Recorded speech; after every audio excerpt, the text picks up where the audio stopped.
Исламов крестьян фермер хожалыгы көзгө будай суктыра башлады. Хожалыкның Улы Чакмак районындагы басуында 276 гектар майданда 4 комбайн эшләде. Биредә эш комплекслы төстә алып барыла. Комбайннар икмәк суктыра, алар артыннан пресс-подборщик салам җыя.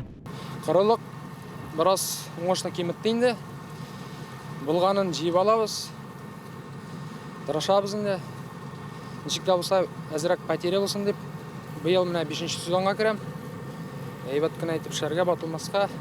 Быел җәй коры килде. Яңгырлар булмау, аномаль эсселек һәм җилле һава торышы туфрактагы корылыкка китерде. Мондый шартларда уңышның мул буласына өмет итеп булмый. Уңыш бик күп түгел, конечно, корылык аркасында яңгырда булмады. Барыбыз да белеп торабыз. Шулай да инде булганнарын югалтусы җыеп алырга кирәк. Шулай ук инде техника безопасность, пожар куркынычсызлыгы буенча да бүтән таләпләрне үтәргә кирәк. Убаркын алып барганда менә үзебез дә күреп торабыз.